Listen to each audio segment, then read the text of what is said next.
네, 강의 다시 이어가겠습니다.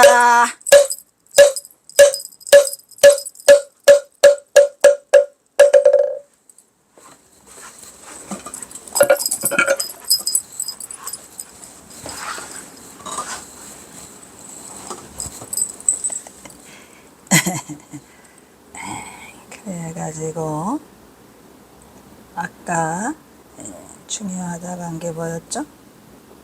도업.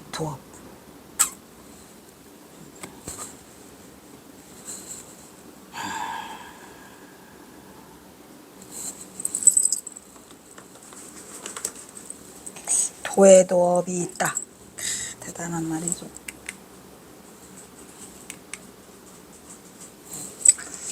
도업이라는 말은 사실 경어선사밖에는 쓸 사람이 없을 것 같은데,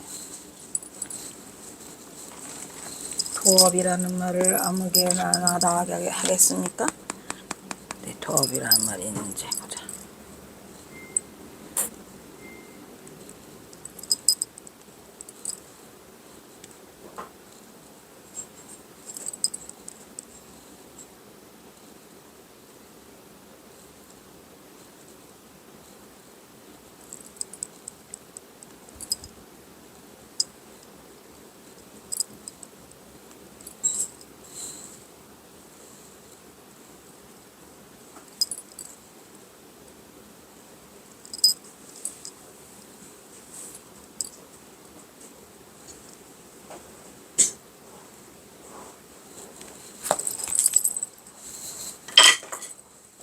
이리 갖고 와.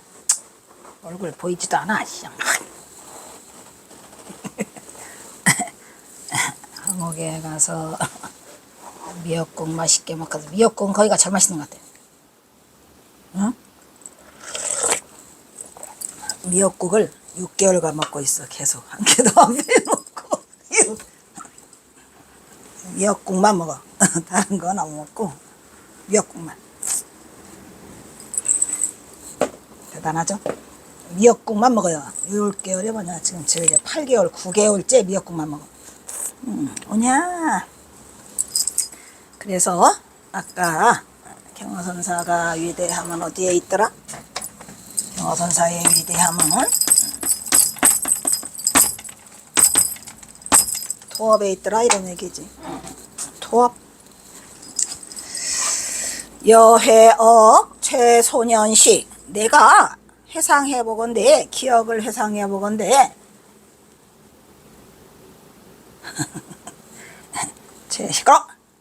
최소년 시절에 내가 그걸 기억해보니까 한제어 벽송함. 벽송함에서 내가 한제를 지날 때문에, 한제는 추운 겨울을 한제라고 하죠. 그런데 이제 여기서 경어선사가 최소년시라고 하는 거는 딱 15세예요. 15세. 경어선사가 만 15세죠. 그냥 15세. 그 청계사에서 14세 때에 그 누구를 만나죠? 박처사를 만나서 공부를 하고, 14세 때에 개어대사가 속퇴를 하시면서 14세 때에 경어선사가 청계사를 떠나는데, 개어대사가 경어선사가 너무 아까워서 사람을 붙여가지고 그 경어선사를 강당을 데려가라 그래요. 그래서 경어선사가 강당을 가는데, 어디? 백담사 강당, 그리고 또 어디 강당? 벽송사 강당. 예. 그런 데를 강당에 가서 공부를 할 수 있도록 집어넣었어요. 그래서 그 겨울에, 15세 겨울에 1800, 연도로 말하면 1863년 동안 거죠. 예. 왜냐면 1864년 3월달에 경어선사가 어디에서 입학을 하니까요. 동학사 강론을 짓고 입학을 해요. 그 해에. 예. 그래서 그 해에 만화보성과 또 오운이라는 스님과 같이 그 동학사를 지어서 첫 번째 강원생을 봤는데, 거기에 1번째가 경어선사고, 그거는 1864년, 요는 1863년 이래가지고, 이때의 벽송암 강당에 가서 경어선사가 뭐를 놔요? 동안거를 나는데, 그때에 이 서령화상 현장을 만나요. 그래서 내가 벽성암에 가가지고 하한거를 동한거를 하는데 그때에 그 봤을 때 화상을 식견하니 내가 그 화상을 식견했을 때에는 그 뭐야 그 도기가 이 도기가 청수겠다고 합니다. 도기 청수 악년 발해하야 내가 이 차마 너무나 이 도기가 높아가지고 그 최소년 시에는 뭐래요 이게 악년 발해하야 인년소 가식하고 그때는 내가 너무 어려가지고 알 길이 없어서 미능했다 이런 얘기야. 그래서 내가 청에서 법회를 청하지 못하고 이척심진하여 여한 가게하였는데 금년 광무 5년에 10유오에 발창량 이면 추측하고 불법 무속 해명이라 일이 구걸 우 가승 언제로다 이렇게 했죠. 또 해석은 뒤에 가서 자세히 하기로 하고 여기다 하네.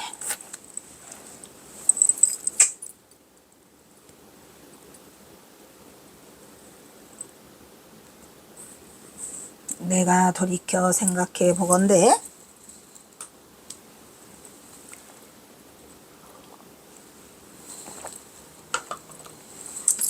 아까 소년 시절 했는데 그 앞에 뭐가 붙어 있었어요? 최자가 붙어 있었죠. 그래서 뭐더라? 최소년 시절에 왜 최자가 붙어 있었을까요? 소년 중에서도 가장 어린 우리가 소년을 보통 13세에 초등학교를 졸업하니까 적어도 13세까지는 우리가 뭐라 그래요? 어린이 초등학교를 아동이라고 하죠. 아동. 근데 이제 중학교 들어오면 우리가 소년기라고 해가지고 그러니까 14세, 15세가 최소년 시절이라 이런 얘기야. 그때에 내가 여기를 왔었다 이런 얘기죠. 내가 최소년 시절에 한겨울에 아까 저 한채라죠. 한채에 내가 벽성암에서 보냈는데 그때 내가 화상을 식견해 보니까 도기가 뭐였더라 아까 청숙이랬죠. 청숙 도기가 맑고 엄숙했어요. 그래서 또 가득 찼어 도기가. 그래서 지금 누구를 말하는 거예요? 서령화상을 보니까 그렇더라는 얘기예요. 서령화상의 도기가 맑고 엄숙하며 가득 차가지고 그 도기가 밖으로 넘쳤어요. 보니까 그렇게 도인 같더라 그런 얘기죠. 그런데 내가 너무 어렸어. 15살 최소년기라. 그리고 또 뭐가 부족했어? 식견이 부족해가지고 내가 법의 지혜를 이렇게 청해서 들어야 돼. 법회. 아까 나저 법회에서 법의 지혜를 내가 청하여 듣고 했는데 내가 어려워. 그리고 식견이 부족해서 여쭤볼 수도 없었어. 그래서 내가 마음의 때를 씻지 못했어. 그때 싹 깨달았어야 되는데 마음의 때를 씻지 못해서 매우 한스럽게 생각하고 있었다 이런 말이죠. 그동안에 지내오는 동안에. 그런데 이제 내가 이제 경호선사가 이렇게 대도를 성취하고 보니까 이제 이 서령화상이 제자로 하여금 행장을 써달라고 왔어요. 원래는 1900년에 부탁을 받았는데 안 해줘. 그러다가 1903년에 이걸 해줘요. 그러니까 1903년은 경호선사가 55세, 1900년은 52세. 그래서 내가 55세가 되다 보니까 내일 모레 떠나? 어디로? 삼수갑산으로. 근데 걸려. 마음에 걸려요. 그걸 해줘야 되는데 그러다가 내가 뭐 바른 성글하고 얼굴은 쪼글쪼글 주름해지고 저 사진 그냥 3년 사이에 그냥 폭삭 늙어요. 그래서 뭐 바른 성글고 얼굴은 주름지고 쪼그라들었으나 불법에는 내가 또 계명한 바가 없다고 거짓말을 해요. 경사 계명했다는 얘기는 뭐예요? 깨달았다는 얘기죠. 나는 불법이 계명하지 못했어. 그리고 내가 차타 모두에게 이롭게 함이 없었어. 여기서도 또 경선사가 또 오기를 부리고 있죠. 오기라고 해야 돼, 뭐라고 해야 되죠. 하여튼 경선사 마음이 편치 않아가지고 행장만 써달라고 하면 퍼부어요. 그따 대고 내가 자타 모두에게 이롭게 함이 없었으니 그거를 내가 탄식한들 못하겠는가. 나는 쓰고 싶지 않도다. 아니 행장 쓰고 싶지 않아 죽겠는데 왜 자꾸 행장은 써달라고 하냐고. 행장은 속상하게. 왜 경허선사는 행장을 쓰고 싶지 않았을까요? 행장만 써달라고 하면은 싫다니까. 뭔 행장? 자꾸 행장 써달라고 그래. 시운화상 행장, 그 다음에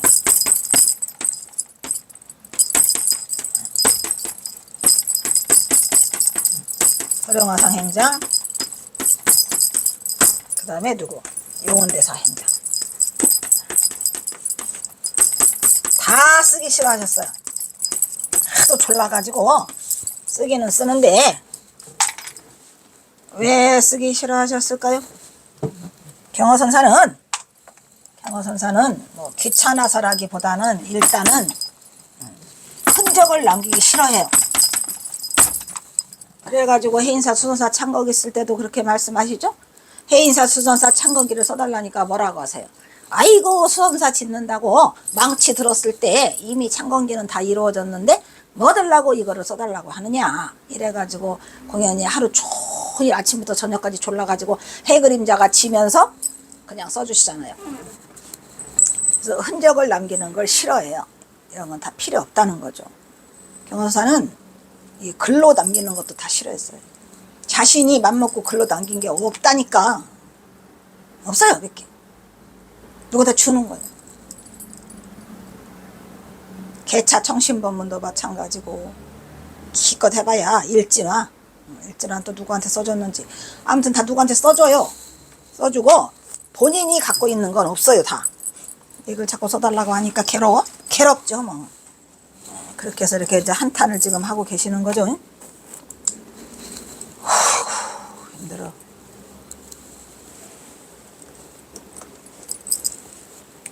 그래서 이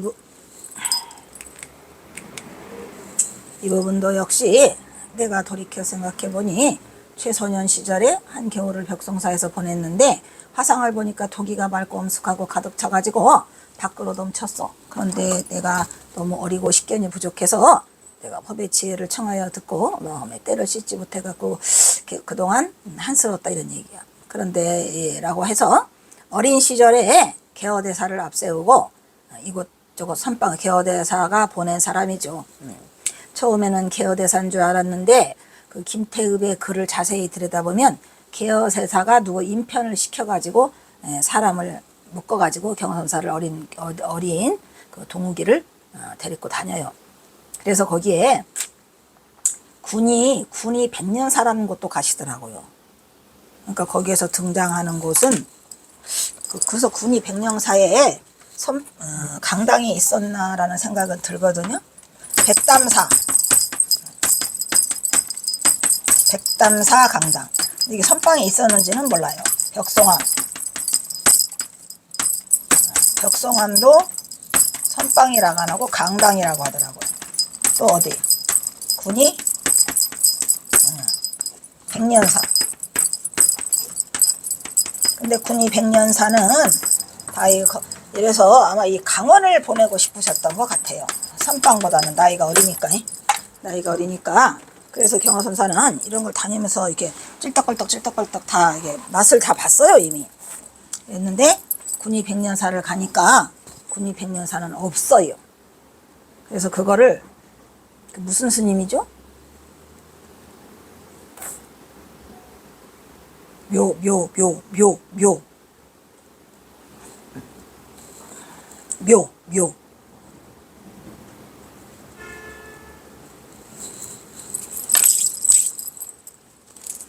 그 스님이 그 중건하려고 새로 중창하려고 그 하신다고 얘기는 들었거든요.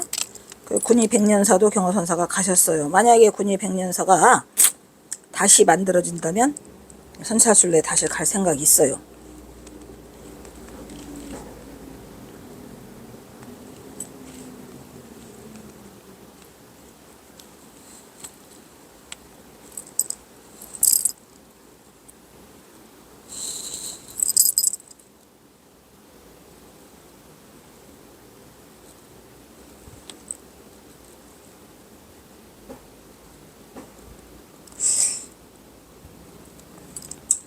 이게 인각사 말고 군이 백년사.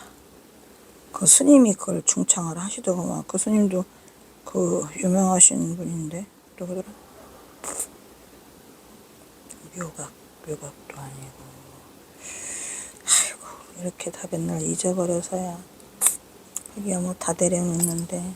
군이 백년사 복원.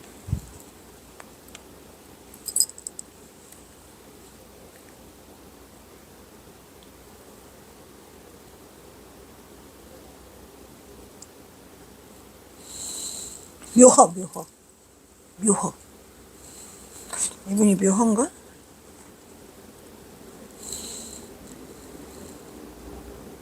그렇죠. 묘허 스님이라고 하는 분이 아마 거기를 하신다고 들었어요. 갔더니.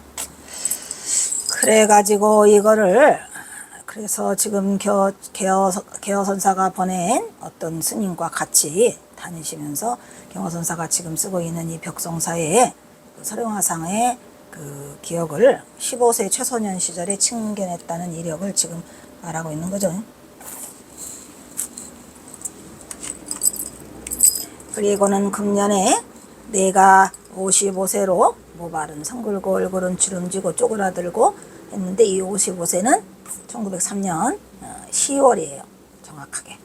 탄식한들 무엇하겠는가라고 해서 그 스스로 55세가 되도록 우리 불교를 위해서 해놓은 것이 없다고 자탄하고 있지만 그러나 경허선사는 전봉준 장군의 비극적 창극을 겪으면서도 1898년에 호서에서 범어사로 내려와가지고 1904년 2월 12일 함수갑산으로 떠나기 전까지 영원함을 넘나들면서 무려 180개의 크고 작은 선방을 만들어가지고 꺼져가는 한국 선불교의 선풍을 크게 진작시켰어요. 그리고 판맥을 이어가서 한국 선불교의 전통을 바로 세우고 함수갑산으로 떠나게 됐죠. 그리고 수월, 해월, 방공 등의 훌륭한 제자를 길러 오늘날 그의 제자들이 한국 불교를 반석 위에 올려놓고 그 맥을 이어나가고 있죠. 그래서 경허선사의 업적은 비록 결실을 다 맺지 못했지만 헤아릴 수 없이 많아요. 이것이 바로 경허선사의 진면목으로 세상은 경허선사가 짊어지고 있었던 그 당시의 수명의 무게를 아무도 헤아리지 못했어요. 끝? 아이고 뭐냐 이것도. 그리고 다시 또 경허집 속에 있는 일화, 경허 일화 중에서 아까는 뭐였죠? 가장 안전한 곳이 가장 위험하다라고 하는 일화를 소개했는데 오늘은 이거는 마정령에서 목동들과 더불어. 이것도 이 마정령에서 목동들과 더불어를 사람들은 뭐라고까지 말을 하냐면 경허선사는 하루라도 매를 맞지 않으면 몸이 근질근질하답니다. 이게 말이 돼요? 그 왜 말을 그렇게 하나? 김태읍 스님이 그렇게 썼죠. 그래서 경허선사는 언제나 매를 맞고 다닌다. 일부러 또 그렇게 했는데 또 우리 그 수덕사의 옹산 스님은 그 일제시대 때에 자신의 마음에 그 회포를 어린아이들을 앞으로의 동랑인 어린아이들을 통해서 경허선사 스스로가 매를 맞고 있다 이렇게 했는데 이렇게 그 스스로 매를 버는 거를 우리가 뭐라고 한댔죠? 스스로 매를 버는 거를 경허선사가 맨날 한 거예요. 상매. 이 마정령에서도 상매죠. 돈을 주고 매를 맞으니까. 그런데 이 마정령은 지금도 마정령이 있어요. 그래서 지금은 마정령이라고 안 하고 정자를 빼고 마령면이라고 그래요. 마령이라고 하는 그 면으로 이제 이 행정교육이 개편됐는데 그 마령면은 어디냐면 전봉준 장군의 둘째 딸을 숨겨놓은 고금당에서 전주로 나아가는 유일한 길, 전주로 나아가려면 그 길을 반드시 통과해야 돼요. 예. 고개요, 고개. 지금도 있어요. 마정령이. 그래서 거기에서 전봉준 경허선사가 고금당을 내려오다가 이 어린아이들을 만나요. 거기서. 고개에서. 그래서 거기에서 일어난 일화가 되겠죠. 마정령에서 고금당에요. 여기 진안.